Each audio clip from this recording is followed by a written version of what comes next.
তো প্রতিদিনের মতো আজকে আমি চাই চ্যানেলে চলে এসেছি তোমাদেরকে নেক্সট দিন অর্থাৎ আগামী কালকের জন্য কোন কোন স্টকগুলো ইম্পর্টেন্ট এবং এবং যে যে স্টকগুলো আমরা আমাদের ওয়াচ লিস্টে রেখেছিলাম সেই স্টকগুলোর কি পজিশন সেটা নিয়ে আলোচনা করতে এসেছি। তো আলোচনা শুরুর আগে আমি একটা কথা বলে রাখি যে আজকে কিন্তু মার্কেটে আমরা একটা ডাউনফল দেখেছি, অনেক দিন পর, বেশ কিছুদিন পর আমরা কিন্তু একটা ডাউনফল দেখলাম। তো অনেকের একটা ধারণা হতে পারে বা আমি জানি অনেকে আমাকে এই ব্যাপারে মেসেজও করেছে যে যে এই যে সিচুয়েশন, যখন আমরা যে স্টকগুলো ধরেছিলাম সেগুলো অনেকের পোর্টফোলিওতে পজিটিভ থেকে নেগেটিভে চলে গেছে, তো তার জন্য অনেকের অনেক টেনশন যে কি হবে, এই বুঝি গেল একটা ব্যাপার, এই বুঝি সব চলে গেল একটা ব্যাপার। তো ওরম ভাবার কোনো কারণ নেই। তো মার্কেট যে প্রতিদিন বাড়বে সেটা তো নয়, মার্কেট পড়বেও, কারণ এতদিনের একটা র্যালির পরে একটা প্রফিট বুকিং আসবে, স্বাভাবিক ব্যাপার। শুধুমাত্র প্রফিট বুকিং নয়, বেশ কিছু কারণ আছে যার জন্য মার্কেট নিচে দিকে গেছে। তো গত পরশু আমি একটা পোস্ট করেছিলাম, ঠিক আছে, ফেসবুকে করেছিলাম অ্যাজ ওয়েল অ্যাজ আমি এখানে ইউটিউবেও পোস্টে করেছিলাম যে মার্কেট কিন্তু একটা ডাউনফল যেতে পারে, যদিও সেই দিন কিন্তু মার্কেট ডাউনফল হয়নি। অ্যাকচুয়ালি মার্কেটের নেচার হচ্ছে যে যেদিনকে সবার মুড ভালো, মার্কেটের সেন্টিমেন্ট ভালো, সেদিনকে যে কোনো খারাপ খবরকেও মার্কেট মানে পাত্তা দেয় না, ওই উপর দিয়ে চলে যায়। আবার যেদিনকে সেন্টিমেন্ট খারাপ সেদিনকে কোনো ভালো খবরেও মার্কেট কিন্তু নিচের দিকে চলে আসে। তো আজকে ব্যাপারটা সেরকমই হয়েছে। তো আজকে খারাপ খবরও ডেফিনেটলি আছে যার জন্য মার্কেট এতটা রিয়াক্ট করেছে। সব থেকে যে ব্যাপারটা মোস্ট ইম্পর্টেন্ট সেটা হচ্ছে যে ইউএসএ আর ইরানের সঙ্গে যে বাজেট টেনশন তৈরি হয়েছে। অ্যাকচুয়ালি ইউএসএর সাথে ইরানের টেনশন তৈরি, সেখানে ইন্ডিয়া এত এফেক্ট কেন? তার সব থেকে বড় কারণ হচ্ছে যে ইরানে যদি ইউএসএর সঙ্গে টেনশন তৈরি হয়, এখানে দুদিক থেকে ক্ষতি। এক, যারা পেট্রোল প্রডিউসিং কান্ট্রি আছে তারা এক কাট্টা হয়ে পেট্রোলের প্রোডাকশন কমাতে পারে অ্যাজ ওয়েল অ্যাজ দাম বাড়াতে পারে, যেটা অলরেডি বেড়েছে। আজকে ক্রুড অয়েলের দাম প্রচুর পরিমাণে বেড়েছে, যেটা ইন্ডিয়ার জন্য খুব খারাপ, কারণ ইন্ডিয়া পেট্রোল ইম্পোর্টিং কান্ট্রি। তাহলে পেট্রোলে ক্রুড অয়েলের দাম যদি বেড়ে যায় তাহলে ইন্ডিয়াকে বেশি টাকা খরচ করতে হবে পেট্রোলকে নিয়ে আসতে, যেটা ইন্ডিয়ান ইকোনমির পক্ষে ভালো না, ঠিক আছে, এক নাম্বার। দু নাম্বার, যখন এবার ডোনাল্ড ট্রাম্প এমনি একটু মাথা পাগলা টাইপ আছে, তার উপর যদি ইরানের সঙ্গে যদি ইউএসএ ঝামেলা তৈরি হয়, এবার ইউএস যদি আবার ওদের উপর স্যাংশন লাগিয়ে দেয়, সেটা আবার বিশেষ করে আমাদের এশিয়ান কান্ট্রিগুলোর ওপর আবার মরার ওপর খাঁড়ার ঘা হয়ে যাবে, ঠিক আছে। তো তার জন্য না ইন্ডিয়ান মার্কেট কিছুটা প্যানিক সিচুয়েশনে আছে। তো এটা হচ্ছে সব থেকে বড় কারণ বলে আমার মনে হয়। আর দুটো কারণ আছে যেটা আমি অলরেডি মেনশন করেছিলাম কিছুদিন আগে। সেটা হচ্ছে যে ট্যারিফের ব্যাপারে যে সমস্যাটা তৈরি হয়েছিল, যেখানে ইউএসএর লোয়ার কোর্ট বলেছিল যে মানে ট্যারিফের উপরে ডোনাল্ড ট্রাম্প যে ট্যারিফ চাপাচ্ছে সেটা কিন্তু আনকনস্টিটিউশনাল, ডোনাল্ড ট্রাম্প ট্যারিফ চাপাতে পারে না, ওকে।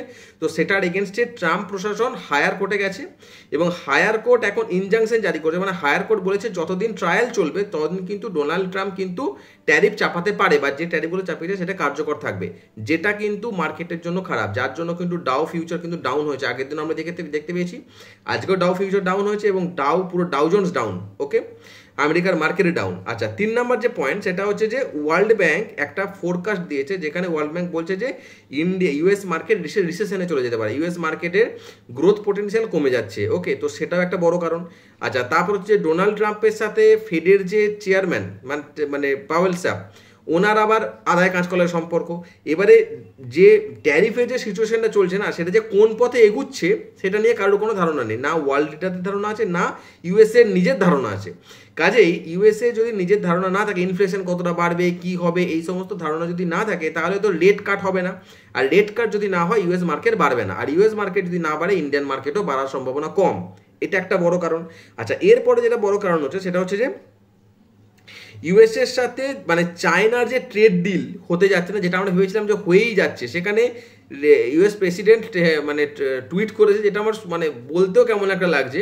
ইউএস প্রেসিডেন্ট টুইট করেছে যে আমরা চায়নার উপরে 55% ট্যারিফ লাগাবো, চায়না আমাদের উপর 10% ট্যারিফ লাগাবে। তো জিনপিং কি এতটাই গাধা যে এটাকে মেনে নেবে? ঠিক আছে, মানে কেমন একটা জিনিসটা ফ্যাজাইল হয়ে গেল না, অদ্ভুত রকম হয়ে গেল না, ব্যাপারটা কোনোদিনই ঠিকঠাক মানে মিটমাট হবে না, ঠিক আছে।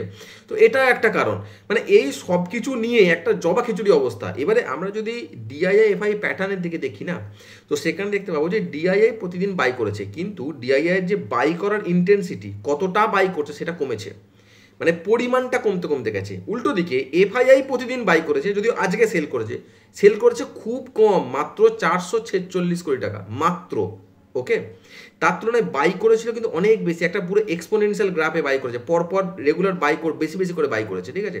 কাজেই আমাদের যে ইন্ডিয়ান মার্কেটের যে সিচুয়েশন খুব খারাপ সেটা না, ডিআইআই বাই করছে, এফআইআই বাই করছে, বাই সবাই করছে, মার্কেটের সিচুয়েশন খুব একটা খারাপ সেটা না। কিন্তু আজকে প্রথমত নিফটির এক্সপায়ারি ছিল, 2 নম্বর হচ্ছে একটা প্রফিট বুকিং সিচুয়েশন, 3 নম্বর হচ্ছে একটা ইউএস চায়নার রিলেশন প্লাস ইউএসের সাথে ইরানের একটা বাজে সম্পর্ক, ক্রুড অয়েলের দাম বেড়ে যাওয়া, এইসব মানে খিচুড়ি কারণে মার্কেটটা একটু ডাউন গেছে। তা বলে এটা নয় যে মার্কেট ডাউনই থাকবে, ওরম কোনো ব্যাপার না, ঠিক আছে। মার্কেট আবার আপ ট্রেন্ডে যাবে 100%, লিখে নাও, মার্কেট আবার আপ ট্রেন্ডের দিকে যাবে রিসেন্টলি, ওকে। তো এই ওভারঅল এটা, আর বারবার আমি বলছি একটা কথা, যে যাদের স্টকগুলো নেগেটিভে গেছে তাদের প্যানিক করার কোনো ব্যাপার নেই, স্টক আবার ওপর দিকে চলে আসবে, ওকে। তো আমি এই আজকে বেশ কিছু স্টকের নাম বলে দিচ্ছি, যেগুলো মানে অলরেডি আমরা বলেছি, সেগুলো আলোচনা করবো, প্লাস আজকে দুটো আমি এক্সট্রা নাম বলবো, যেটা অলরেডি পোস্ট আমি করেছিলাম, একটা টাটা পাওয়ার, একটা সুলা, ঠিক আছে। টাটা পাওয়ার এবং সুলা এই দুটো স্টক মানে টেকনিক্যালি খুব ভালো পজিশনে রয়েছে, আমার বিচারে খুব ভালো পজিশনে রয়েছে, ঠিক আছে। এটা তোমরা কিন্তু ডেফিনেটলি তোমাদের ইয়েতে লিস্টে রাখতে পারো। আর একটা কথা আমি বারবার বলে দিই তোমাদেরকে, সেটা হচ্ছে আমি কোনো সেবি রেজিস্টার্ড নই ভাই, আমি সেবি রেজিস্ট্রেশন পাইনি এখনো, ওকে। কাজে আমার কথাই ইনভেস্ট করে দিও না, ডেফিনেটলি এটা আমি বারবার বলছি। আমার যেটা মনে হচ্ছে চার্ট দেখে যে এই স্টকগুলো ভালো পজিশনে যেতে পারে, আমি শুধু সেগুলো বলছি মাত্র, কাউকে আমি কেনার জন্য রেকমেন্ড করছি না, ঠিক আছে। কাজে এটা নিয়ে যেন কোনো বাওয়াল সৃষ্টি না হয়েছে যে আমি কাউকে রেকমেন্ড করছি, এটা নিয়ে অনেকে আমাকে অনেক কথা বলছে যদিও, তো যাই হোক সেটা পরের কথা। তো যে যার নিজের মতো করে দেখে শুনে কিনবে, শুধু আমার যেটা মনে হচ্ছে আমি সেটা বলছি, ক্লিয়ার। আচ্ছা, এরপর আসছে আমি যে স্টকের নামগুলো, যে স্টকগুলো আমি অলরেডি বলেছিলাম, সেই স্টকগুলো একটু মানে স্ট্যাটাসগুলো বলে দিই। ভোল্টাস আজকে ডাউন হয়েছে, আপ ট্রেন্ডে যাওয়ার পসিবিলিটি প্রচুর, ভলিউম ভালো, ওকে। ব্লু স্টার, আমি এই দুটো স্টককে বলেছিলাম যে ভোল্টাস এবং ব্লু স্টার খুব ভালো পজিশনে রয়েছে, ওকে। তো ভোল্টাস ব্লু স্টার কিন্তু দুটোই ডাউন হয়েছে আজকে, কিন্তু আপ ট্রেন্ডে যাবে, নজরে রাখবো আমরা। আচ্ছা, HDFC AMC, HDFC asset management company প্রথম দিন থেকে বলে আসছি খুব ভালো পজিশনে আছে, ভলিউম খুব ভালো, কিন্তু রিসেন্টলি ডাউনফলে যাচ্ছে, ঠিক আছে। আচ্ছা, জিন্দাল স আমরা দেখেছি এত বড় বড় ক্যান্ডেল তৈরি করে যখন বার ছিল, ঠিক আছে।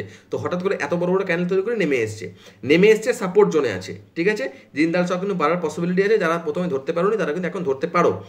এই প্রত্যেকটা স্টক যেগুলোকে আমি বলছি সেগুলোকে মিনিমাম 1 মাসের একটা হরাইজনে ধরে রাখো বাবা, তাহলে প্রফিট নিয়ে বেরিয়ে আসবে। এখনকার সিচুয়েশনে তাহলে আমি বলছি, সিচুয়েশন যদি খুব খারাপ হয়ে যায় তাহলে তার কথা আলাদা, ওকে। আচ্ছা, এরপর হচ্ছে PNB housing finance. PNB housing finance একটা ব্যাপার হচ্ছে যে পিএনবি হাউজিং ফাইন্যান্স না, মানে এর বহুদিন আগের একটা না এরকম এম টাইপের একটা প্যাটার্ন তৈরি হয়েছিল, ঠিক আছে। তো এম টাইপের প্যাটার্নের যে মাথাটা, সেটার লেভেল মোটামুটি 1185 লেভেল, ঠিক আছে। তো এখন যে লেভেল আছে না, সেখান থেকে 1185 লেভেল খুব একটা বেশি নয়। তো 1185 লেভেলটা যখন ব্রেকআউট করে উপরে যাবে না, with green candle with volume, তখন আমরা কিন্তু ওই স্টকটাকে নেওয়ার কথা ভাববো। ডেফিনেটলি পিএনবি হাউজিং ফাইন্যান্স খুব ভালো স্টক, আমরা নজরে রাখবো। আমি কেন বারবার বলছি, কারণ এখানে আমরা কিন্তু দেখেছি ব্যাংক রেটের ক্ষেত্রে, রেপোর ক্ষেত্রে কিন্তু একটা বড়সড় কমতি হয়েছে, মানে কমেছে, যার ফলে কিন্তু হাউজিং ফাইন্যান্স কোম্পানিগুলো কিন্তু আপ ট্রেন্ডে যাওয়ার পসিবিলিটি প্রচুর আছে। সেখানে পিএনবি হাউজিং ফাইন্যান্স কিন্তু যথেষ্ট ভালো জায়গায় হোল্ড করার পসিবিলিটি রয়েছে। কাজেই পিএনবি হাউজিং ফাইন্যান্সকে কিন্তু আমরা আমাদের র্যাডারে অবশ্যই রাখবো, ওকে। তো এই হচ্ছে মোটামুটি আলোচনা আজকে। দুটো এক্সট্রা স্টক বলেছি আমি, টাটা পাওয়ার আর সুলা, এই দুটোকে তোমরা একটু দেখতে পারো, যদি ভালো লাগে তাহলে অবশ্যই কিনতে পারো, যদি না ভালো লাগে না কেনার দরকার নেই, কোনো ব্যাপার না, ঠিক আছে। তো এই ছিল আজকের ওভারঅল আলোচনা। চলো কালকে আমরা নতুন ভিডিও নিয়ে ফিরে আসছি আবার। তো আরেকটা কথা লাস্টে বলে দিই, যারা এখন পর্যন্ত ভিডিওটা দেখে নিয়েছো ডেফিনেটলি চ্যানেলটা সাবস্ক্রাইব করে দাও, ভাল লাগবে আমারও, তোমাদেরও ভাল লাগবে। ভিডিওটা দেখলে লাইক করে দাও। আর একটা মোস্ট ইম্পর্টেন্ট কথা, যে এই যে ভিডিওটা রয়েছে, এই ভিডিওর ডেসক্রিপশন বক্সে আমি আমার ফেসবুকের যে পেজটা, তার লিঙ্ক আমি দিয়ে দেবো।